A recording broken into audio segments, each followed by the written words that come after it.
कुटुंबांना सात्वधन करण्यासाठी इकडे आलोय, पक्षाच्या वतीने आलो. माझ्याबरोबर चाबुस्करजी, चेतन पवारजी आमचे दोन्ही पुणेचे सहसंपर्क प्रमुख माझ्याबरोबर आहेत आणि स्थानिक कार्यकर्ते आहेत.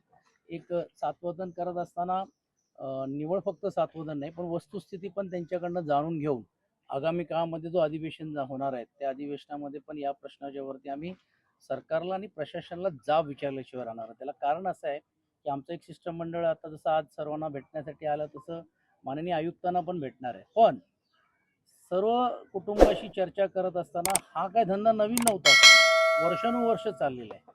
आणि दुर्दैवाची गोष्ट अशी आहे की 1-1.5-2 महिने अगोदर 2-3 लोकांचा अशाच प्रकारे मृत्यू झालं संशयास्पद. पण त्यावेळी त्यांना निवळ अटॅक, कोणाला पॅरालायसिस किंवा असंच दाखवून ते प्रकरण प्रशासनकडनं दाबण्याचा प्रयत्न झाला. हे दुर्दैवी आहे. मला वाटते 3 लोकांचा जीव गमावल्यानंतर जर शासन आणि प्रशासन हे जर जागा झालं असतं तर आज या 14 जणांचा बळी गेला नसता. तर मला असं वाटते हे प्रशासनाने पाडलेला बळी आहे आणि ह्याची जबाबदारी ही निवळ फक्त PI आणि API नाही, हे वरिष्ठ स्तरावरती जे असलेले जेवढे काही अधिकारी आहे त्यांच्यावरती व्हायला पाहिजे.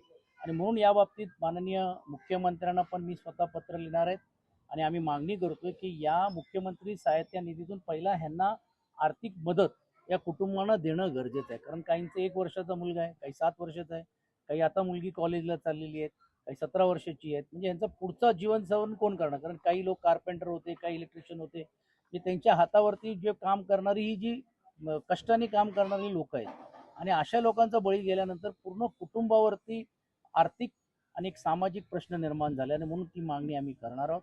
आणि एवढंच नाही तर तुम्ही आमची ही मागणी आहे की या सर्व दोषींना 302च्या अंतर्गत कायद्याअंतर्गत त्यांना शिक्षा व्हायला पाहिजे. कारण हे सरासरी चाललेलं हे सर्व व्यवहार आहेत, वर्षानुवर्ष चालत आहेत. हडपसरमध्ये जी घटना घडली ती याच अशा दारूतून घडलेली आहे. नितीन गावडे आमचे तिकडचे जे गटनेते त्यांनी अधिकृत रीतीने पोलीस स्टेशनला की हे धंदे चालले बंद करा, ड्रगचा अड्डा होत चालले बंद करा. PI सांगतो हा नाही कर, जातात राऊंड मारतात, 2 दिवस बंद झाले, तक्रार झाली, परत 4थ्या दिवस झाली. म्हणजे हप्ता घेतल्याशिवाय हे धंदे सुरू नव्हते. सरासरी प्रशासनाचा पूर्ण हात मिळवणी याच्यामध्ये झालेली आहे आणि म्हणून संबंधित अधिकाऱ्यांना मनुष्यदोषीचा गुन्हा दाखल करून त्यांच्यावरती कारवाई केली पाहिजे. ही मागणी पण आम्ही मुख्यमंत्र्यांकडे करणार आहोत आणि सभेमध्ये आणि परिषदेमध्ये या बाबतीतला आवाज उठवण्याचं काम करण्याची भूमिका आमची राहणार आहे. शहरातील अशा दर्जाबाबत शिवसेनेकडून काय भूमिका? दुर्दैव आहे की पुणेसारख्या शहरामध्ये येऊन आम्ही बोलतोय. म्हणजे मला आठवते मुंबई शहरामध्ये मी ज्या भागाचा प्रतिनिधित्व करतो हे काही शोभनीय नाहीये, त्या काळामध्ये अशी एक घटना घडली होती, पूर्ण राज्य हादरला होता. RR पाटील त्या खात्याचे मंत्री होते आणि त्याच्यानंतर मला असं वाटत नाही अशी घटना झालेली आहे. आज राज्याचे मुख्यमंत्री योगायोगाने गृहमंत्री आहे. का ह्या गोष्टी होत आहेत? का हे सर्व कमी होत? म्हणजे पुण्यासारखं शहर हा बदनाम होतोय. म्हणजे या घटनेवरून असेल, ड्रगचा अड्डा तुम्ही बघितला असेल, ससून डॉग मध्ये आरोपी सापडतो, तिकडे ससून डॉग हॉस्पिटलमध्ये ससून हॉस्पिटलमध्ये तिकडे जर असे ड्रग्स भेटत असतील. कोयता गँगचं काय चाललंय हे मी सांगायची गरज नाही. कशा प्रकारे गँगवर चालले ते मी सांगायची गरज नाही. गल्ली गल्लीमध्ये गँग झाले. तर हे पुण्यासाठी काय, आम्ही म्हणजे लहानपणी असताना पुणा म्हणजे एक आवडतं शहर म्हणून थंडीमध्ये आम्ही यायचो. ही एक वेगळी सरस्वती असलेला एक शहर असा आपण याला एक गुण द्यायचो. आणि आज दुर्दैवाने हे शहर बदनाम होतं. याची जबाबदारी ही प्रशासन, शासन आणि मंत्री. दुर्दैव आहे की प्रतिनिधित्व करणारी लोक आज चांगले मोठमोठ्या पदावरती आहेत. मग अशा गोष्टी त्यांच्या नजरेत काय येत नाहीये? त्यांना काय माहीत नसेल का? इकडचे नगरसेवक असतील, आमदार असतील, खासदार असतील, मंत्री असतील, ह्या लोकांनी जर त्याच वेळी जर दखल घेतली असती तर मला असं वाटतं आज या लोकांचा बळी झाला नसता असं आमचं म्हणणं आहे.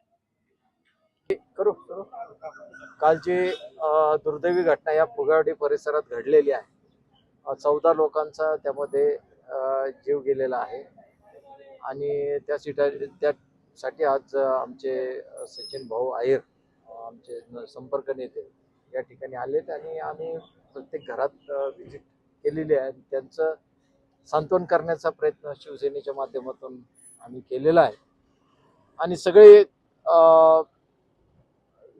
चतुर्थ श्रेणी कर्मचारी किंवा असं सफाई कर्मचारी किंवा इलेक्ट्रिशियन किंवा अशी कारागिरी करणारे लोक होते आणि ते निश्चित त्यांचं कुटुंब उघड्यावर पडलेलं आहे.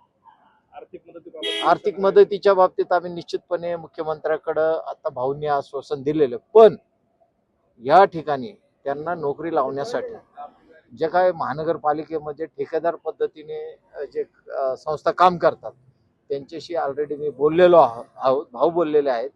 त्याच्यामुळं आम्ही त्यांना व्यवसाय आणि रोजगार आम्ही त्या संस्थांच्या माध्यमातून निश्चित शिवसेनेच्या माध्यमातून आम्ही प्रयत्न करू आणि त्यांना तो रोजगार आम्ही निश्चितपणे देऊ.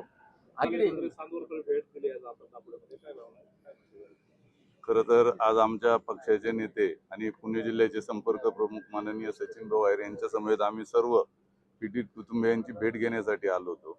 आपणही सविस्तररित्या पाहिलं. माझ्या अगोदर आमचे नेते सचिन भाऊंनी देखील सांगितलं की अशा प्रकारचा प्रकार हा यापूर्वी 1 महिन्यापूर्वी देखील घडला होता. जर प्रशासनाने त्याच वेळेस यावरती अंकुश ठेवला असता तर यदा कदाचित आत्ता जी घटना झाली ही घटना घडली नसती.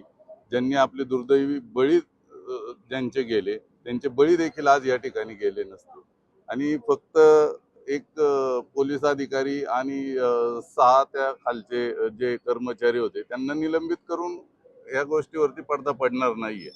खरं तर याची सखोल चौकशी व्हायला पाहिजे आणि हा धंदा वारंवार चालू करण्यासाठी कोणाचं पाठबळ होतं आणि कोण यांच्याकडनं पैसे घेत होते या सर्व प्रकरणाची सखोल चौकशी व्हायला पाहिजे. खरं तर आम्ही सर्वजण शिवसैनिक या ठिकाणावर अशी मागणी सुद्धा करतो.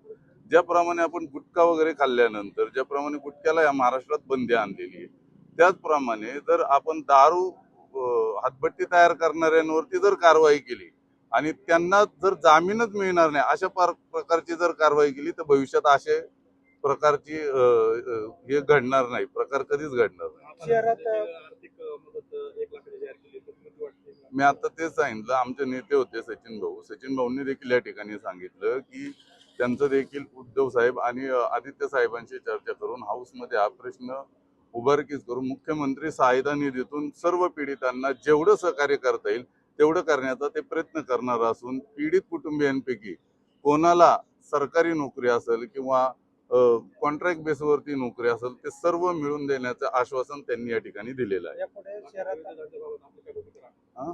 बाकी अवैध धंद्याबाबत काय भूमिका राहणार? अवैध धंद्याबाबत इथनं पुढे जिथं अवैध प्रकारचा धंदा असेल तिथं सर्वप्रथम शिवसेना जाऊन तो धंदा फोडल्याशिवाय राहणार नाही. अत्यंत दुर्दैवी घटना आहे आणि याची जाणीव शासनाला असून पण त्यांनी याच्यावरती काही उपाय केला नाही आणि त्याच्यामुळे आज ही परिस्थिती दिसते. आज आपण या सगळ्या लोकांच्या पीडितांच्या घरी भेटी दिल्या आणि असं लक्षात आलं की छोटी छोटी मुलं आहेत. आर्थिकदृष्ट्या ते ज्यांच्यावरती अवलंबून होते तो आधार त्यांचा निघून गेलेला आहे. तर त्यांचं पुढचं कसं काय होणार कुटुंबाचं त्याची जबाबदारी या शासनाने घेतली पाहिजे आणि जे काही दोषी असतील त्या दोषींना पूर्ण शासन करायला पाहिजे. आता जे हप्ते गोळा करतात हे हप्ते कुठंपर्यंत जातात याची सखोल तपासणी व्हायला पाहिजे. सगळ्यात महत्त्वाचं म्हणजे किती पीडित याच्यामध्ये पीडित झाले किंवा ज्यांचे बळी गेले हा जो आकडा आहे ना हा आकडा तिथं तो धंद्यावरती किती लोकांनी येऊन तिथं दारू पिली ही जर घटना त्यांनी व्यवस्थित तपास केला तर निश्चितपणे एक्झॅक्टली किती लोक ह्याच्यामध्ये बळी गेलेले आहेत हे कळेल. नाहीतर या शासनाने जे काही डिक्लेअर करतात त्याच्यावरती जनतेचा विश्वास राहिलेला नाही. कारण सुरुवातीला हे प्रकार झाले तेव्हा म्हणले कोणी हार्ट फेलनी गेलं, कोणाला पॅरालिसिस झाला, कोणाचं ब्लड प्रेशर वाढलं, कोणाच्या मेंदूमध्ये रक्तस्राव झाला, अशी वेगळी कारणं दिली. पण मूळ कारण जे आहे ते यांनी झाकून ठेवलं. याचा तपास जर योग्य व्हायचा असेल तर त्या दिवशी त्या धंद्यावरती किती लोकांनी येऊन दारू पिली याचा आकडा जर कळाला तर निश्चितपणे एक्झॅक्ट किती फिगर आहे ही कळेल आणि त्याप्रमाणे व्यवस्थित पुढची कारवाई करता येईल. धन्यवाद.